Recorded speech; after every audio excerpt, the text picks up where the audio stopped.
Katahimikan sa paligid sa paglalapit ng dalawa sa isa't isa dahil sa kanilang paghaharap sa isahang labanan. Hindi naman umiimik nun si Hazel at nakatuon lang ang kanyang pansin sa mga aswang na kasama ni Alfonso. Dahil kung magkakagulo ang magaganap na labanan ng dalawa, wala na silang pagpipilian ni Athan kundi patay kung patay. At alam ng dalawa na hindi naman sila iiwan ng kanilang mga gabay. Hawak ni Athan ang balaraw ng mga oras na ito. Kaharap ang isang makalumang gabunan na isang malahalimaw na aso. At sa pagbulong ni Athan na hindi pag-iwan sa kanya ng kanyang balaraw, agad na siyang nagsimula ng laban. Kasabay ng pag-amba ni Athan ng kanyang balaraw, ay siya namang hakbang nito ng pag-abante ng mabilis. Sa pagwasiwas ni Athan ng kanyang balaraw upang patamaan si Alfonso, agad din naman umilag si Alfonso.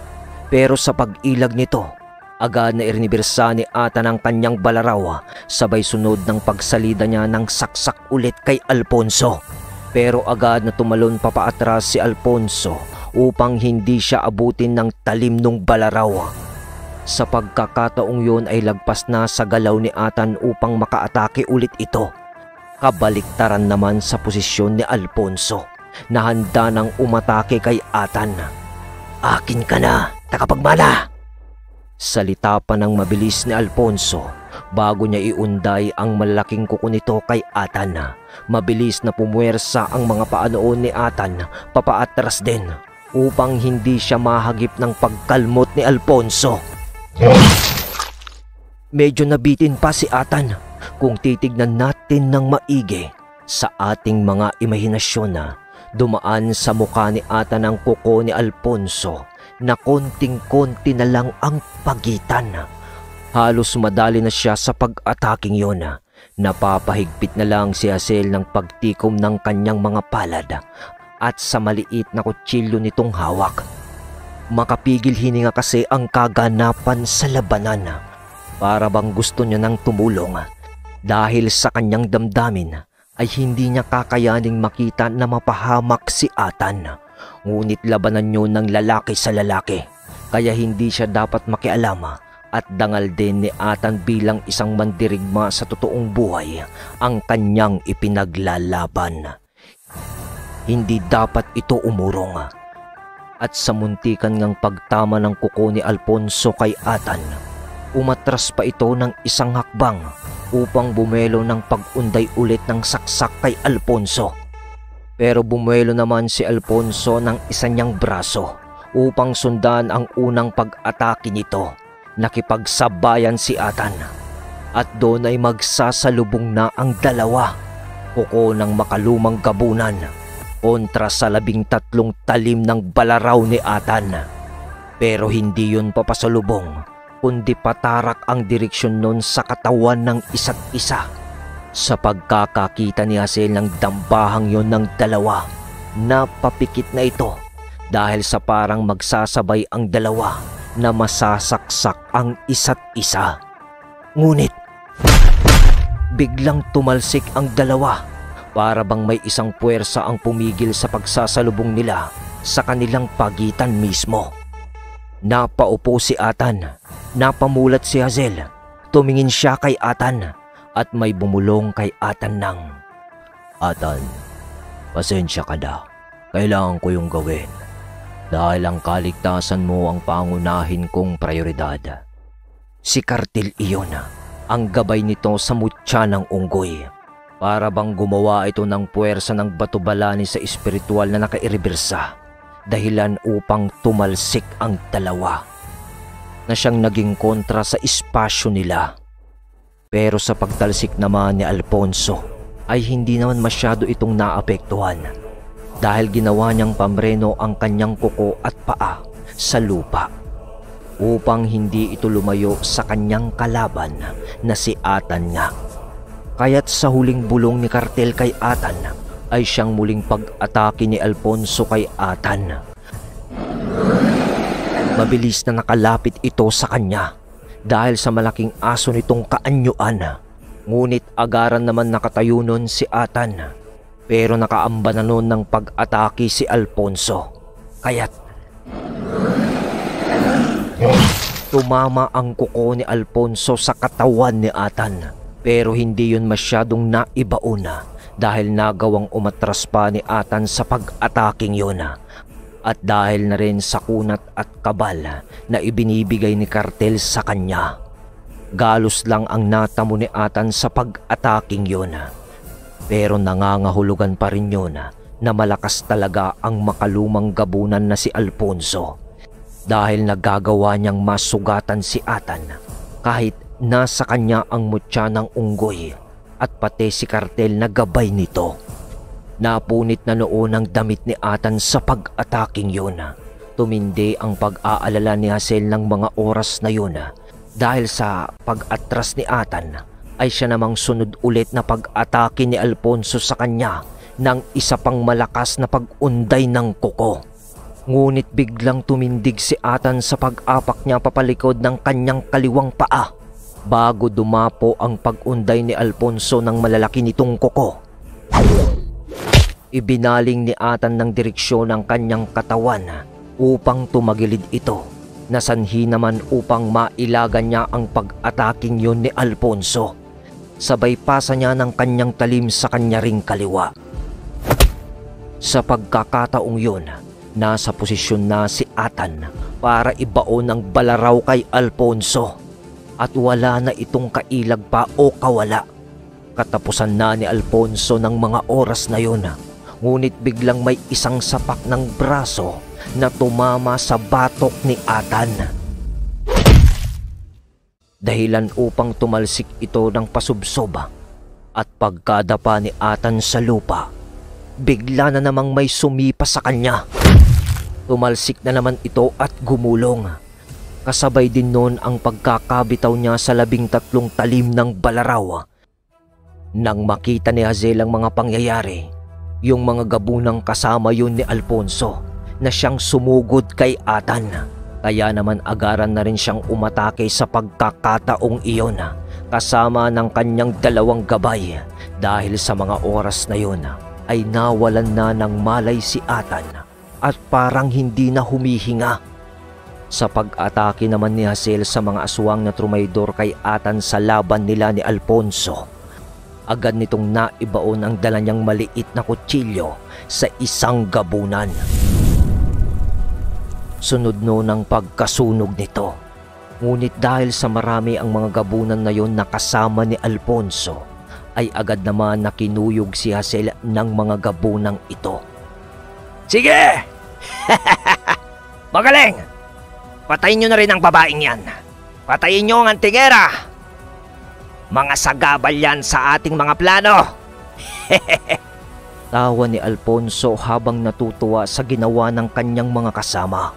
Walang isang salita si Alfonso, dahil pag naipit na pala siya sa laban ay magpapatulong rin pala ito sa kanyang mga kasama. Dahil sa marami ang kalaban nun ni Hazel at puro gabunan pa, nahirapan ito sa pakikipaglaban.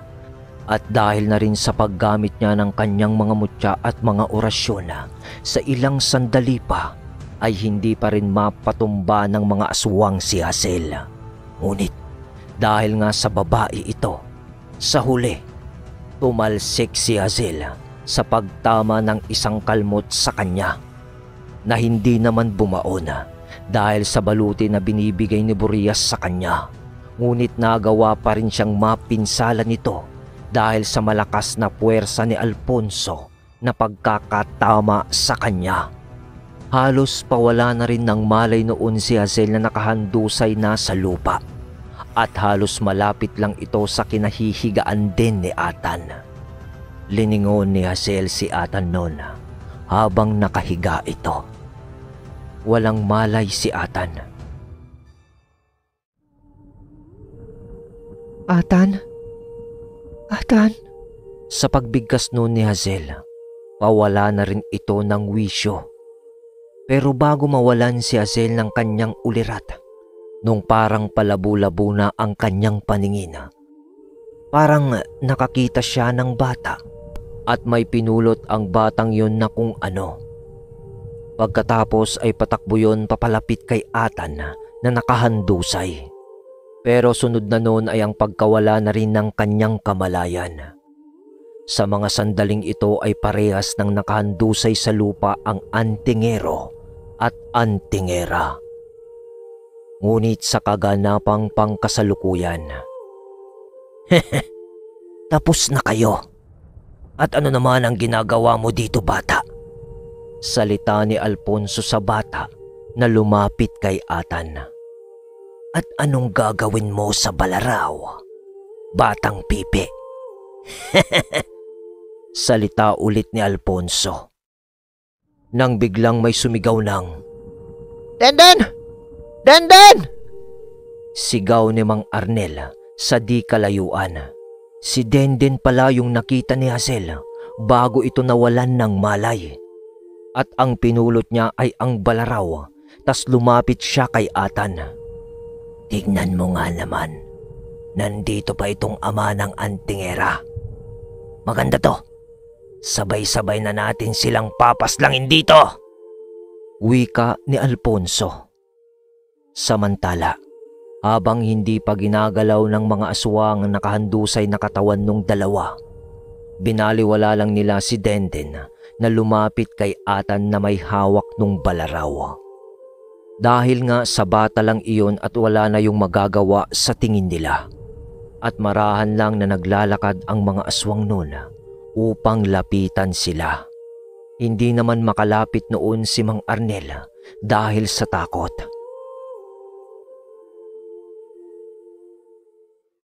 At puro sigaw ng pangalan ni Denden, Atan at Hazel lang ang ginagawa niya.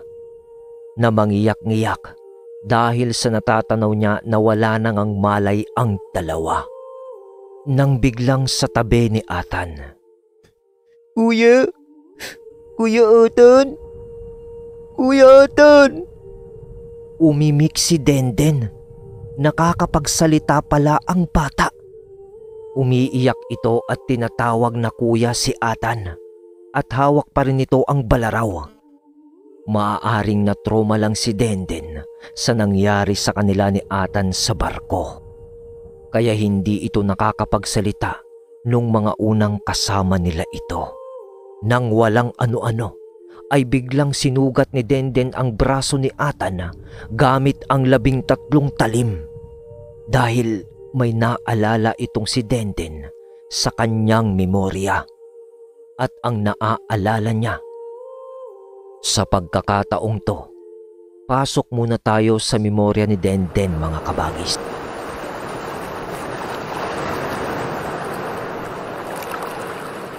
Sa pag-alon ng dagat, nakaahon noon si Atan at Denden sa dalampasigan.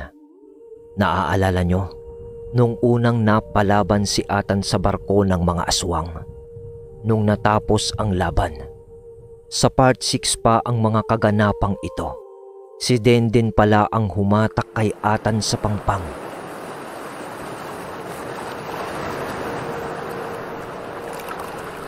Hindi rin alam ni Denden kung paano niya nagawa yon ng mga oras na yon. Basta ang alam niya, parang may isang matanda na tumulong sa kanila at nagbigay sa kanya ng lakas para mahatak si Atan sa buhanginan pa. At may bumulong din sa kanya noon na isa ring matanda na kailangan niyang sugatan si Atan sa pamamagitan ng Balaraw upang magkamalay ito. Kaya bago pa man nagkamalay noon si Atan sa gilid ng dalampasigan, nang makita niya si Denden na hawak-hawak na ang kanyang Balaraw, sinugatan din pala siya noon ni Denden upang ibalik ang wisyo o lakas nito sa katawan o para bang pagbuhay sa kaluluwa nito. Yun ang naaalala ni Denden. Kaya't parang alam nito ang gagawin sa mga senaryong ganito. Labas tayo sa memorya ni Denden at sa pagbabalik natin sa kasalukuyang kwento. Bata, ano bang ginagawa mo? Pare-parehas na namin kayong kakarnihin ngayon. Salita ni Alfonso. Madali kayo! Kunin yung bayong upang maisilid na ang balaraw. Utos pa nito sa kanyang mga kasama. Gawan nyo na lang ng paraan upang hindi nyo yan mahawakan. Dagdag pa nito. Paslangin nyo na ang bata. Bilis! At lahat ng mga yan. Pati yung matanda! Utos ni Alfonso. Pero sa pagsugat ni Denden kay Atan ng balaraw, ay siya namang bigla ang pagmulat muli ng kanyang mga mata. Denden? Kaya nang dadamputin na ng mga aswang si Denden. Denden! Ang balaraw! Salita ni Atan. Bigla ang abot naman dito ni Denden. Sa bilis ng pangyayari, sa bigla ang pagbangon ni Atan, agad na baon sa kanyang balaraw sa dadampot kay Denden. Agad na umimpis yung katawan ng aswang at pagbalik nito sa pagiging normal na tao, nahubot-hubad at saglit lang ay naging butot balat na lamang ito. Den, dito ka lang sa likod ko! Salita ni Atan, sabay lingon sa kinahihigaan ni Hazel. Pero sa pagsasalita nun ni Atan, hindi niya alam kung sino ang uunahin niyang aasikasuhin. Dahil nasipat din niyang may isang aswang ang tumatakbo papasugod kay Mang Arnel. Tapos may kukuha rin kay Hazel na wala pa ring malay. At nasa likod naman niya si Denden. Agad na nag-usal si Atan ng mga orasyon at tinawag niya ang isang kumbating pang-espiritual na kordon ng kamatayan. Para rin itong isang pamakong usal na ginagamit ng mga albularyo. Pag nakakahuli sila ng espiritu ng mangkukulam o aswang, katumbas ito ng tigalpo, pero isa itong kordon o panali na lalong humihigpit pag ito'y iyong nilalabanan upang hindi makagalaw ang espiritu ng kalaban o makatakas. Madalang pa itong gamitin ni Atan dahil sa kaliwat kanan ang karunungang ito. Sa pag-uusal noon ni Atan, sabay ihip niya sa kanyang balaraw at bulong. Agad niyang iwinasiwas ito sa direksyon ng aswang na dadampot din kay Hazel. At agaran niyong tumumba na para bang may pumulupot na isang tali dito. Sunod noon ang pangingisay ng aswang. Pagkatapos noon ay bumulong ulit si Atan sa kanyang daliri. Sabay duro nito sa aatake rin kay Mang Arnel na aswang. Agad din iyong napatid sa pagtakbo nito at nanghina. Pagkakita ng mga aswang sa ginawa ni Atan, agad na umangil ang mga ito, pati si Alfonso. At doon ay muling inatake si Atan ng mga ito. Pero sa pagkakataong yun, hindi na nagbigay pa ng pagkakataon si Atan sa mga gabunan. Hindi kayo ang magpapatiklop sa akin. Salita niya. Baon ni Atan ng kanyang balaraw. Saksak dito, hiwa doon. Mabilis na nabawasan ang bilang ng mga aswang sa pag-atake ni Atan na itinutodo ang kanyang sarili sa pakikipaglaban hanggang sa Kuya Atan! Kuya Atan! Sigaw ni Denden at nang lingunin yun ni Atan ay hawak na ni Alfonso. Tumigil ka na, tagapagmana. Akala mo ba mapapatakbo mo kami na lahi ng mga gabunan? Hindi kami uuwi hanggat di namin nababawi ang balaraw. Wika ni Alfonso habang hawak si Denden at nakatutok dito ang mga malapunyal niyang kuko. Ano? Lalaking matapang ang buhay ng batang to o ang balaraw? Mamili ka. Salita ni Alfonso. Duwag! Bitawan mo ang batang yan. Wika ni Atan kay Alfonso. Bakit ba ang hirap mong kausap? Lalaking matapang. Ihagis mo sa akin ang balaraw sa gitna at ihahagis ko ang batang to sa'yo. Napakasimple lang nun, tagapagmana. Mungkahi ni Alfonso. Habang nag-uusap ang dalawa noon ay siya namang paglapit ng mga natitirang kasama ni Alfonso sa likuran nito. Mga kasama, pagagis ng lalaking ito sa balaraw. Kunin nyo na. Alam nyo na ang gagawin para mapulot nyo ang balaraw. Gumamit na lang kayo ng ibang bagay para hindi dumikit sa kamay nyo ito. Ngayon, ikaw lalaking matapang, gawin mo na ang sinasabi ko bago magbago ang isip ko para sa buhay ng batang to. Sa pagsasalita ni Alfonso ng ganun, idiniin pa nito ang mga kuko niya sa liig ng bata. Pero tahimik lang nun si Atan. Nang mapansin ni Alfonso na kumukumpas-kumpas ang mga daliri ni Atan habang nakababalang ang kamay nito sa kanyang tagiliran. At anong ginagawa mo, tagapagmana? Nanginginig ka na ata sa takot.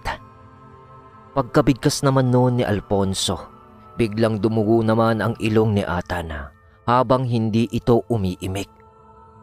Ano? Gawin mo na, tagapagmana. Masyado mo nang pinapatagal ang pananatili namin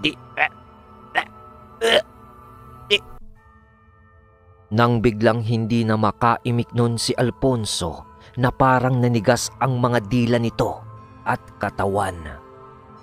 At pati ang mga kasama niya sa likuran ay isa-isang nagtumbahan.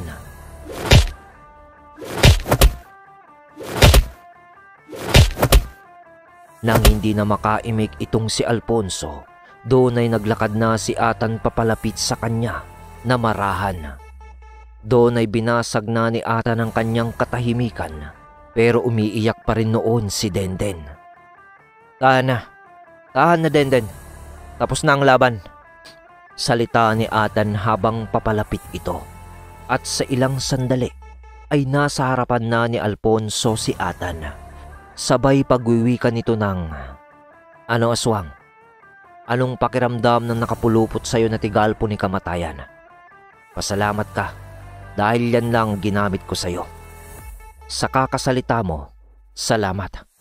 Binigyan mo lang ako ng oras para bitawan ng mga buhay na salita ng Oxkidlat at ang kordon ni kamatayan. Saktong-sakto sa inyo ang mga usal na to dahil sa itim na budhi nyo. Paano? Kukunin ko ng bata.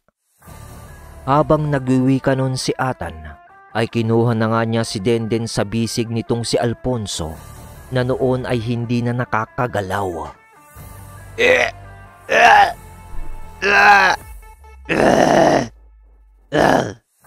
Parang gustong magsalita ni Alfonso o gumalaw pero hindi niya magawa yun dahil sa sinabi na nga ni Atan sa kanya na nagkaroon siya ng pagkakataon na bitawan ang dalawa sa pinakamalakas na tigalpo.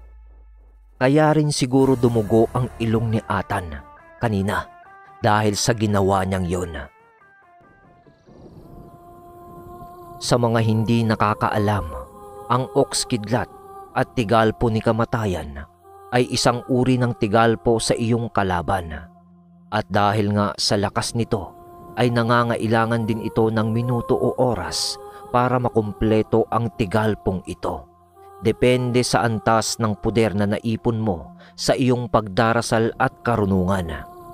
At kapag ikaw ay may sapat na karunungan kasama ng pampagana ng mga usal, ang dalawang tigalpong ito ay isang delikadong sandatang buhay na salita dahil maaari itong ikamatay ng tatamaan nito.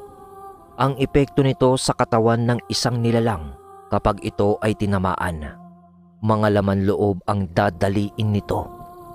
Hindi mo man makikita sa pisikalang epekto, pero ang sisirain nito ay ang iyong mga kalamnan o mga internal organs kumbaga, hanggang sa ikaw ay sumuka na ng dugo at mamamatay.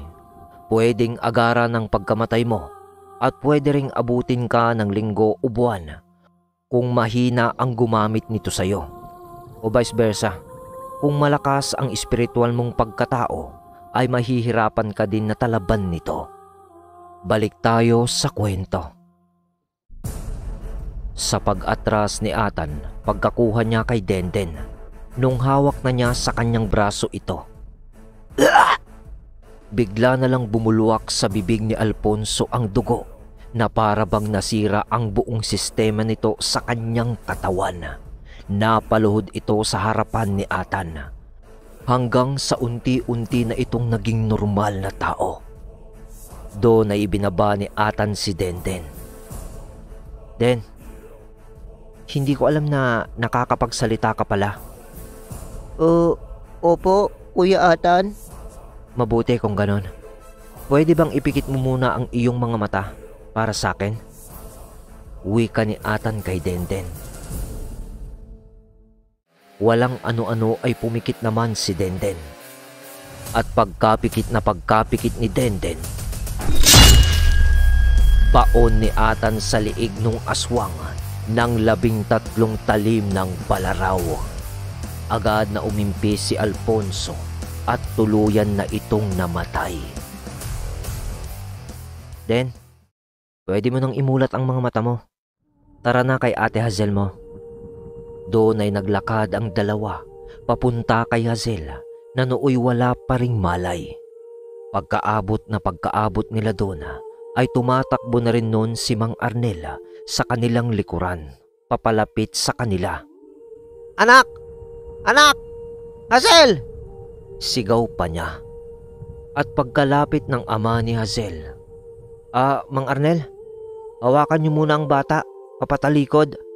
Salita ni Atan. Agad naman yung ginawa ni Mang Arnel sa nakita niyang halos hubot-hubad na katawan ni Hazel. Dahil sa nagkapunit-punit pala ang damit nito sa labanan, pati ang mahaba nitong palda, dun lang din napansin ni Atan na punit yun sa kalahati. Naisip tuloy ni Atan na baka sinadyang pinunit yun ni Hazel kanina sa pamamagitan ng kanyang dalang maliit na kutsilyo. Upang makatakbo ito sa habulan kanina o makagalaw siya ng mas maayos. Napunit naman ang mga damit nito dahil sa matinding labanan o pagkalmot sa kanya ng mga kalaban. Sa mabilisang pag-iisip ni Atan, doon niya napagtanto na kaya palang gawin lahat ni Hazel para samahan lamang siya sa laban nito. Humihinga si Hazel, kaya hindi masyadong nag-aalala si Atan. Ang ama lang nito na si Mang Arnel ang mangyak-ngiyak noon sa pag-aalala habang sapu niya ang bata na nakaharap sa kanyang katawan. Sa sandaling iyon ay binitawan ni Atan ng balaraw. Sabay bubulong-bulong ito ng mga usal. Sunod ay ihip niya sa kanyang dalawang palad. Sabay itinapal niya ito sa magkabilang tenga ni Hazel. Hazel? Hazel? Hazel? Mga unang salita na narinig ni Hazel bago niya maimulat ang kanyang mga mata. At ang una niyang nasilayan ay ang muka ni Atan na siyang tumatawag sa kanyang pangalan. At dahil sa emosyon nito, hindi na namalayan din ni Hazel at bigla na lang nitong yinakap si Atan sa kanyang bahagyang pagbangon. Medyo nabigla si Atan. Pero dahil na rin sa kanilang pinagdaanan, sumukli na lang ito ng yakap kay Hazel. Pero mga ilang segundo ng yakapan lang yon. Bigla namang itinulak ni Hazel si Atan. Naramdaman niya kasi ang init ng katawan ni Atan. Dahil parang nagdadampi ang kanilang mga balat sa katawan. Punit din kasi ang malaking bahagi ng pang-itaas na damit ni Atan. Pagkatulak ni Hazel kay Atan, agad na, Pasensya na, Atan. Salita niya, sabay taas niya ng mga natitirang piraso ng gutay-gutay niya na damit. Pasensya na rin, salita ni Atan na nagkahiyaan na naman ang dalawa. Si Mang Arnel naman, napanganga na lang sa mga kaganapan sa dalawa. At napakamot na lang ito ng ulo. Sabay salita niya ng, Kayong dalawa, wala pa ba kayong balak magbihis muna? Komento ni Mang Arnel na sa pagkakarinig naman ng dalawa ay nakangiti na lang ang mga ito sabay nagkatinginan. Sabay nagsalita naman si Denden. Mang Arnel? Mang Arnel? Nasasakal na po ako. Salita ni Denden na parang hindi na nga makahinga. Dahil ito namang si Mang Arnel ay napahigpit naman ang pagkakasapu niya sa bata na nakaharap sa kanyang katawan. Parang natense kasi ito sa yakapan ng dalawa. Napatawa tuloy itong si Hazel at Atan na parang walang nangyari sa kanila ng gabing iyon. At nang gabi nga na yun, ay bumalik si Mang Arnel, Denden, Hazel at Atan sa bahay ni Don Pording. At sinabing tapos na ang nangyaring kaguluhan. At lahat ng mga panauhin na nasa loob noon ng mansyon ay mas lalong namangha sa antingera at antingero. Nagpasalamat ang mga ito sa ginawa nung dalawa na para na ring isang kabayanihan ng gabing iyon. Dahil may balak pala ang pamilya ng mga Salaw na yang gawin ang karamihan sa mga panauhin.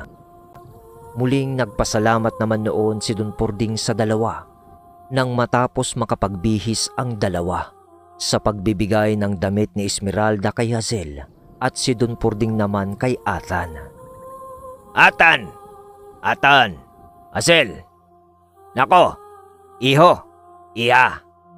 Hindi ko talaga lubos akalain na may ganong nilalang sa lugar na ito.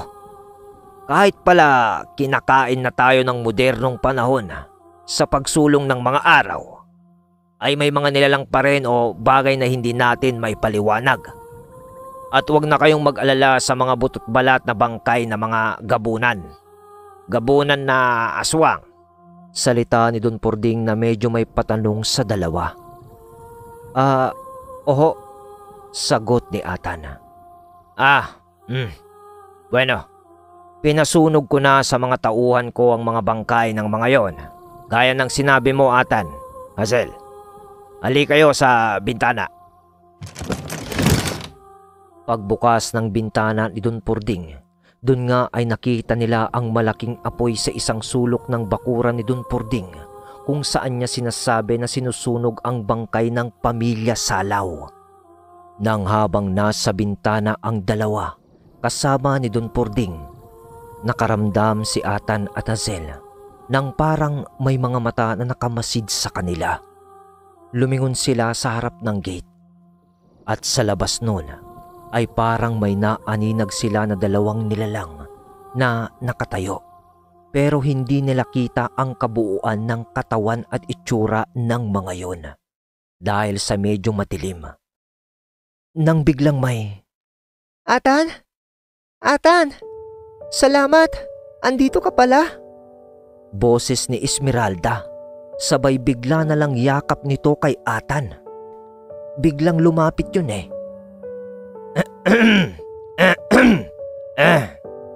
Anak, Esmeralda, nandito ako. Baka nakakalimutan mo lang. Salita ni Don Pording.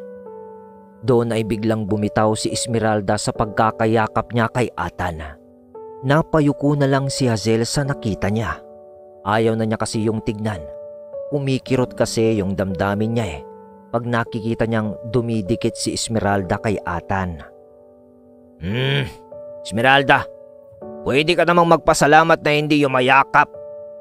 Alam mo ba na sa ginawa mong yan, maaari na akong humiling ng kasal.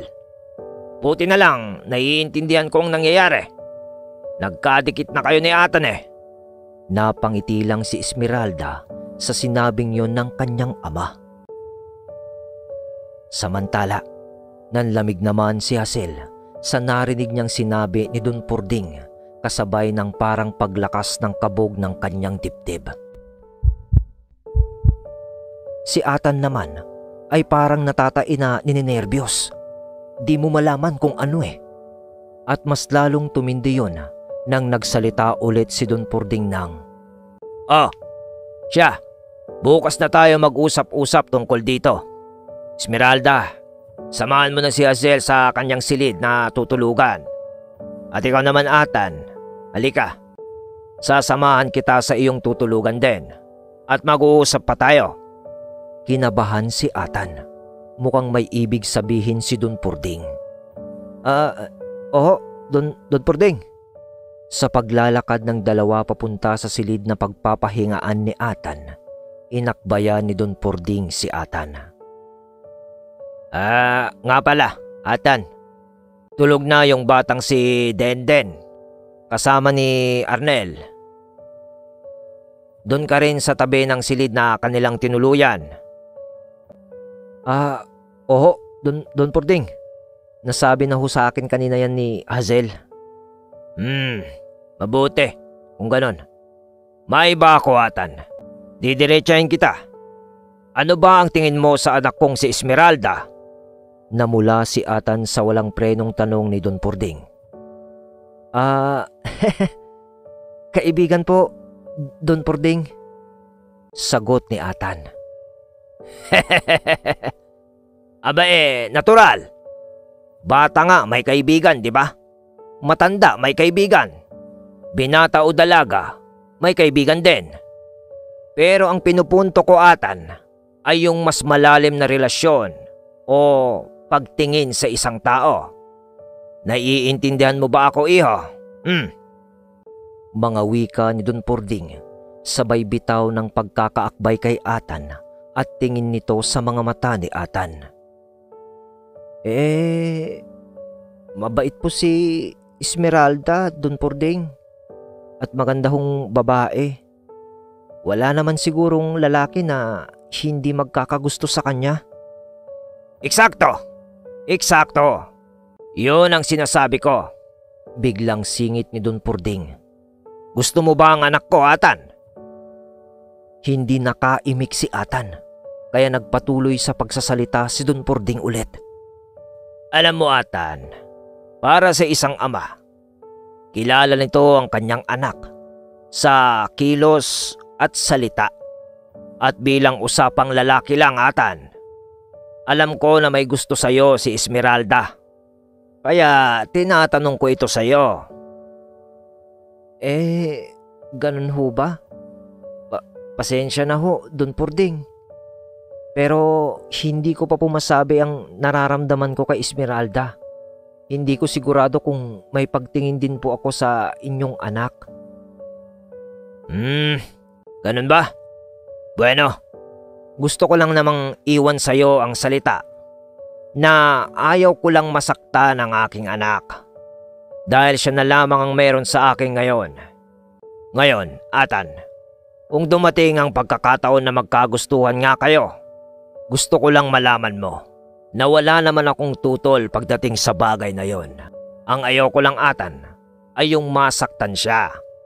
Intiendes, Atan? Oo, Don Purding. Salita ni Atan ng marahan. O sige na, ayun yung silid na tutulugan mo. Alis na ako.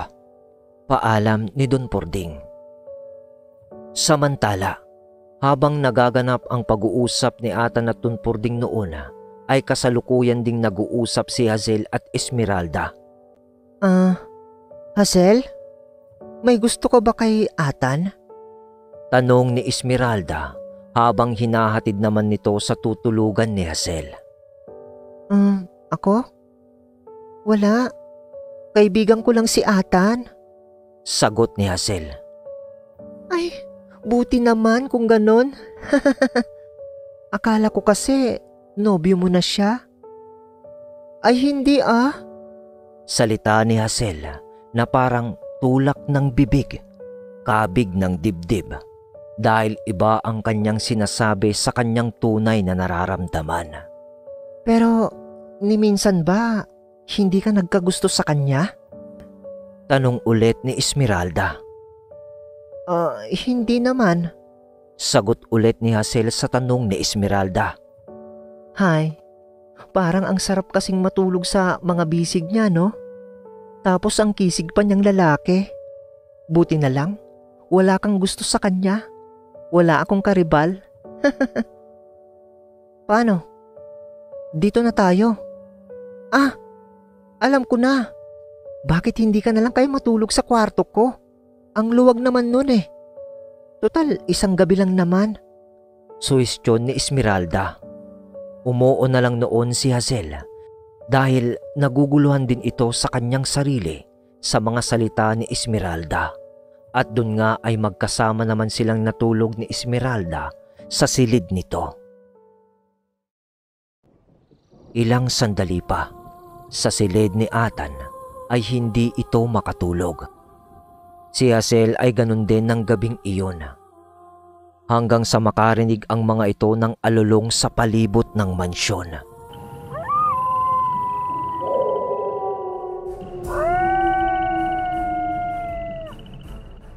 At ang alulong na yon ay parang alulong ng pagdadalamhati. At alam ni Hazel at Atan na maaaring ang naiwan na pamilya yon ng mga aswang na salaw. Nagdadalamhati ang mga alulong na yon dahil sa pagkamatay ng iba nilang kapamilya.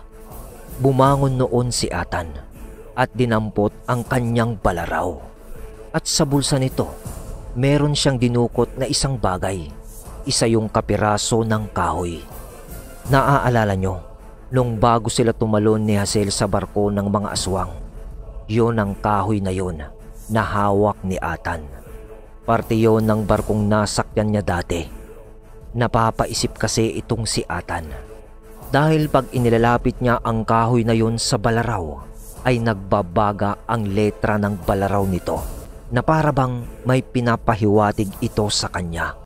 Sa pagkakataong ito, napagdesisyonan na ni Atan na tuklasin ang tunay na pinanggalingan nito dahil nga sa kanyang mga nalaman kay Alfonso at ang tanging makakasagot sa kanya o ang paraan para mag-umpisa sa kanyang pagsasaliksik ay ang natitirang lahi ng mga salaw o mga makalumang gabunan. Kailangan ni Atan na malaman kung ano talaga ang hiwagang bumabalot sa balaraw na hawak niya. Dahil oo nga't may mga impormasyon na naibigay din sa kanya ang kanyang ina. Pero kasi parang habang lumalawig ang araw na tangan ni Atan ng balaraw, lalong lumalalim ang mga bagay na nakakonekta dito. Isa nga bang sumpa ang balaraw na hawak niya? Yon ang tanong sa isipan ni Atan. Muling humiga noon si Atan at hinintay na lamang ang bukang liwayway ng bagong umaga habang ito ay nag-iisip. Hanggang sa nakaidlip na din ito ng konti. Hanggang sa... Atan! Atan! Boses ni Mang Arnel sa kabilang bahagi ng pintuan ng silid na pinagtulugan ni Atan. Doon ay bumangon na rin si Atan. At pagbukas niya ng pinto, "Halika na, Atan, para sa agahan." Sige ho. Si Denden po, Mang Arnel." "Nako, andun na sa kusina. Kakulitan na si Hazel at Esmeralda." Ay, hanggang ngayon, di ko pa rin lubos akalain na nakakapagsalita pala talaga yung batang yon. Akala ko pipi talaga eh. Alam mo ba, sa pagtakbo niya kagabi sa tabi ko, hindi ko akalain na pupuntahan ka niya. At doon ay sinigaw pa niya ang iyong pangalan. Pero mabuti na rin at nakakapagsalita na pala. Hindi na ako mahihirapan na intindihin ang mga senyas niya. Oo nga, Mang Arnel eh. Nagulat din ako kagabi. Ewan ko pero parang napakatalinong bata nitong si Denden. Ay, sinabi mo pa. Hindi lang matalino. Makulit pa. O siya, halika na Atan. At kumain na tayo. At uwing-uwi na rin ako sa bahay natin. Sige ho, Mang Arnel. Susunod na lang ho ako. May ayusin lang ako dito sa silid. Sige. Sumunod ka kaagad ha. Pagbaling ni Atan sa loob ng kwarto, doon ay kinuha na niya ang kanyang balaraw at yung kapirasong kahoy na nagmula sa barko. Sumunod na agad si Atan patungo sa kusina ng mansyon at ang naabutan niya doon, gaya nga ng sinasabi ni Mang Arnel, nakita niyang nakikipagkulitan itong si Denden sa dalawang dalaga. Napangiti na lang si Atan dahil sa isip niya ang batang kanyang naligtas sa barko ay talagang parte na ng kanyang buhay at natutuwa ito dahil nakikita niyang masaya ang bata dahil kung susumain ay napakahirap at napakasakit ang nangyari kay Denden. Nawalan ito ng mga magulang sa trahedyang nangyari sa barko at hindi alam ni Atan kung may natitirang pamilya pa ito sa Cotabato na pinagmulan nilang dalawa. Atan, andiyan ka na pala? Agad na wika ni Esmeralda sa kanya. Agad na lumapit si Esmeralda kay Atan. Si Hazel naman ay napangiti lang kay Atan habang kausap at katabi si Denden sa isang bahagi ng kusina. Kumusta ka na, Atan? Salita ni Esmeralda. Grabe yung nangyari kagabi, no? Dagdag pa nito. Oo. Buti na lang, ligtas ang lahat. Tugon niya dito. Oh, andyan na pala kayo. Wika ni Don Pording na nandoon na rin noon sa kusina. Halina kayo. At magsabay-sabay na tayong mag-agahan. Aya ni Don Pording sa mga ito. Halika na, Atan. Aya din ni Esmeralda. Umupo na nga ang lahat noon sa hapagkainan. Katabi ni Atan si Denden at Hazel, pati si Mang Arnel. Si Esmeralda naman ay nakaupo sa kabila ng mesa, nakaharap nila, malapit sa kanyang ama, sa upuan ng isang padre di pamilya. Habang kumakain sila, ay hindi masyadong nagkakaimikan pa ang mga ito dahil sa parang nagkakahiyaan pa. Nang nagsalita si Don Pording. Atan, matanong ko lang. Kailan mo ba balak bungkalin yung lupa na binigay ko sa'yo? Nakatiwangwang na doon. Sayang naman. Di bali si Ernel. At dati naman niyang sinasaka yung binigay ko sa kanila ni Hazel. Don Pording, siguro itong mga susunod na araw. Sikusuhin ko na po yun. Iniisip ko po kasi na magtayo muna ng kahit isang maliit na kubo doon para doon na rin po ako manirahan para tutok po ako sa mga gawain pag inumpisahan ko na pong tamnan ang lupa. Ganun ba? Maganda yung naisip mo, Atan, ha?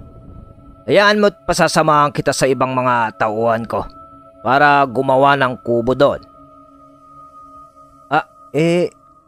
Kaya ko na ho yun, Don Pording. Basta, papatulungan kita para mas maging mabilis ang trabaho mo, Atan. Napangiti na lang si Atan at hindi na lang sumagot pa dahil nga sa alam niyang hindi niya makokontra si Don Pording sa kagustuhan nito. Ba't ka pa lilipat, Atan? Maayos naman kayo sa bahay ni Denden. Tsaka malapit lang naman ang bahay mula dun sa sasakahin mo. Hayaan mo na, Arnel. Maganda nga yung humiwalay si Atan. Natural yan sa lalaking may paninindigan sa buhay. Kayang mabuhay ng nagsasarili. Diba, Atan? Wika ni Don Pording, sabay tingin niya sa kanya. Oho. Sabi na lang ni Atan. Maswerte ang mapapangasawa ni Atan, hindi ba? Dahil kahit ngayong binata pa lang siya, responsable na ito sa mga bagay-bagay. Hindi ba? Salita ni Don Pording sa lahat ng nasa harap ng hapagkainan. Napangiti na lang ang lahat noon na parang siya na ring pagsang-ayon sa sinabi ni Don Pording patungkol kay Atan. Natapos ang salo-salong agahan noon sa mansyon ni Don Pording at nang ilang sandali pa ay umuwi na rin si Mang Arnel sa kanilang bahay kasama ni Atan at ang bata. Sa paghahayag naman ni Atan na plano na pala nitong lumipat sa lupain na binigay ni Don Pording upang magsarili, ay para bang nalungkot naman si Hazel. Pero higit pa doon ay hindi sinabi ni Atan ang iba pa niyang balak. Isa doon ay ang plano niyang pagtuklas sa mga nakatagong lihim ng kanyang 13 talim ng palaraw.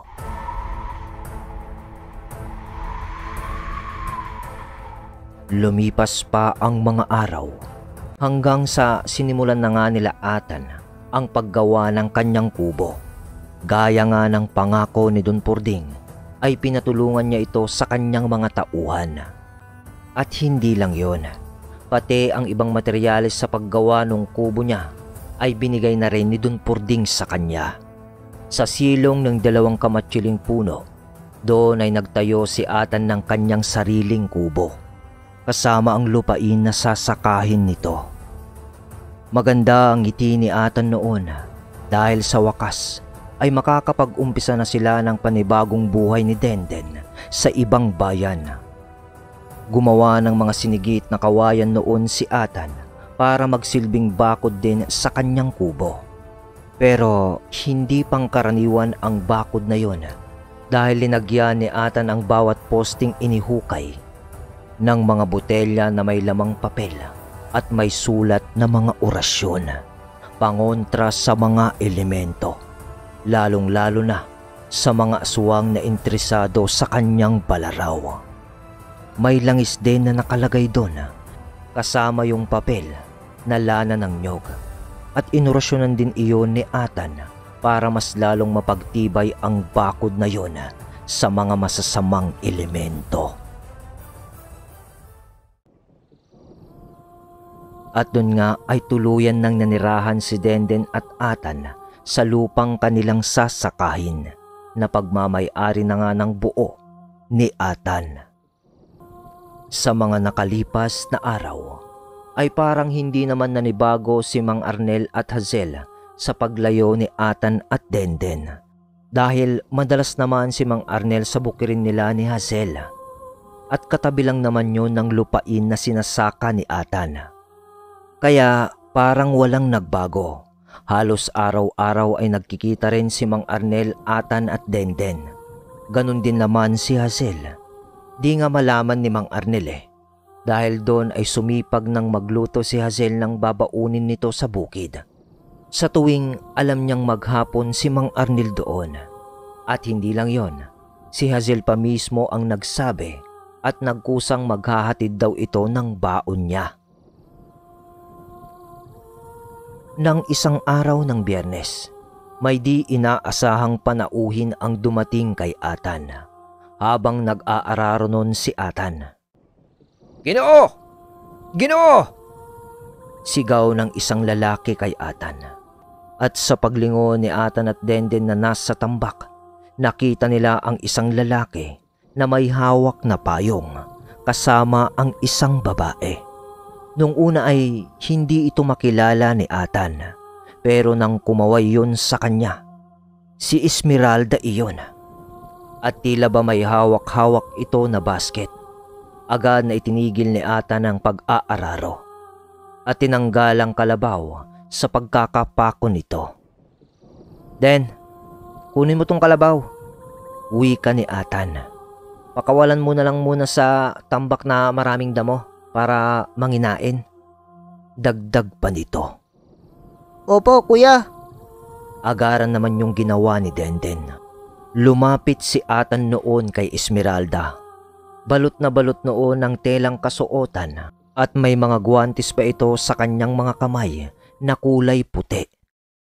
At kaya pala nandun si Senyorita Esmeralda ay para baunan si Atan ng pananghalian. Maya-maya pa, habang kaharap naman ni Atan si Esmeralda. Atan! Atan! Pasigaw naman na boses ni Mang Arnel na naglalakad patungo kay Atan. At kasama naman nito si Hazel na may hawak din na basket. Sandali pa ng paghihintay ni Atan at Esmeralda. Sa pag-abot ng mag-ama kay Atan at Esmeralda, inaya rin si Atan na saluhan sila sa pagkain na linuto ni Hazel. Nako, maganda yan. Nandito pa si Senyorita, kasalo natin. Doon na lang tayo sa labas ng kubo ko kumain. Mas masilong doon at presko pa. Denden! Halika na! Manananghalian na tayo! Sigaw naman ni Atan kay Denden sa di kalayuan nang marating nila ang papag sa silong ng Kamatsili. na mismong ikinabit ni Atan ang papag na yun sa puno, ay inihain na ng dalawang dalaga ang mga pagkain at tuluyan na nga silang nagsalo-salo. Atan, ito, kumuha ka nitong adobong baboy. Luto ko yan. Salita ni Esmeralda. Pero hindi pa man nakaka-oo noon si Atan. Si Esmeralda na mismo ang sumandok sa adobong baboy at nilagay sa plato ni Atan. Nang nakita yon ni Hazel, Ay, eto Atan no. Tinolang manok. Maganda to, may sabaw. Para lumakas ka sa gawain mo maghapon. salita ni Hazel, sabay sandok din ng kanyang linuto at lagay na sa plato ni Atan. Nagkahalo-halo na ata. Salita naman ni Atan. Pero parang di pinapakinggan ng dalawang babae si Atan. Atan, kumuha ka pa. Mas masarap to. Salita ulit ni Esmeralda. Ay, eto Atan, kunin mo na yung hita. Tapos magsabaw ka pa. Naman ni Hazel. Hanggang sa halos magpensing na ng sandok sa plato ni Atan itong dalawang dalaga nang nagkomento na si Mang Arnel. Senyora. Hazel, anak. Yung sandok. Kukuha rin kami ng ulam namin ni Denden. Ayos lang ba?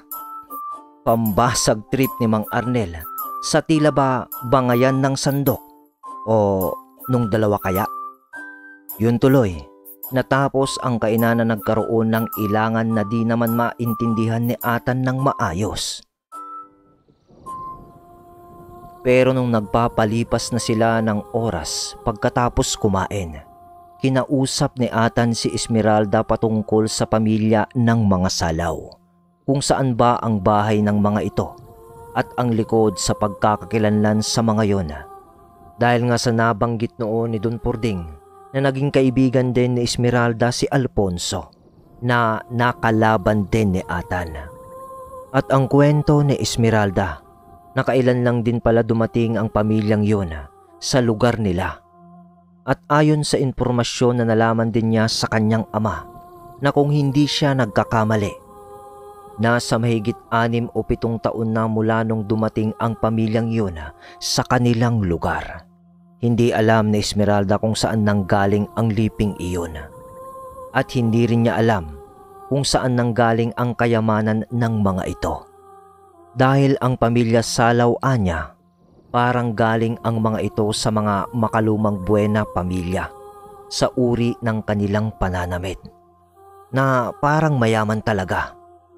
At bukod doon ay nakatira rin ang mga ito sa isang mansyon.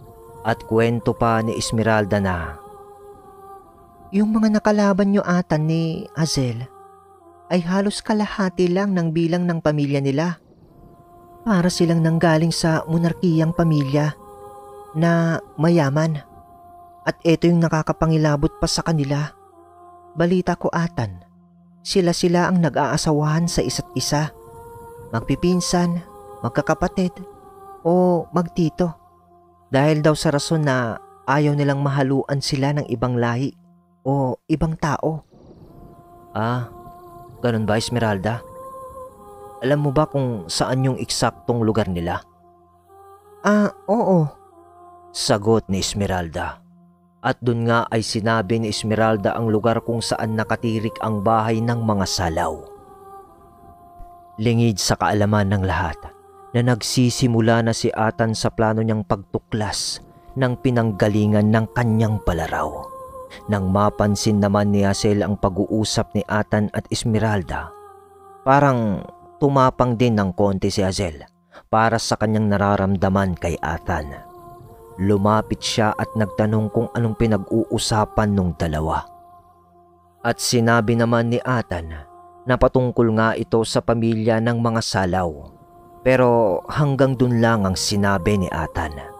At wala na rin itong binanggit pa na iba patungkol sa balak niya na pagpunta mismo sa bahay ng mga salaw. Dahil kabaliktaran naman sa pagsiselos na nararamdaman ni Hazel ng mga oras na yon, ay siya namang pag-iisip ni Atan ng pag-aalala kay Hazel. Dahil kahit alam ni Atan na kayang makipagsabayan ni Hazel kontra sa mga aswang, babae pa rin siya. At ayaw ni Atan na mapahamak pa ito nang dahil lang sa kanya. Lingid sa kaalaman kasi ni Hazel na ang totoo, mula nung araw na nakita ni Atan itong nagbubuhat ng mga kahoy na panggatong nung tinulungan niya ito. Naaalala nyo? Nakaramdam ng pagmamahal si Atan para sa kanya. Hindi lang sa kagandahang panlabas ni Hazel, kundi sa kabusilakan ng kalooban nito.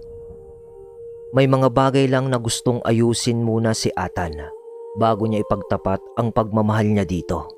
Dahil nga naman, kung mapapangasawa niya si Hazel, kailangan niya munang isaayos ang kanyang buhay.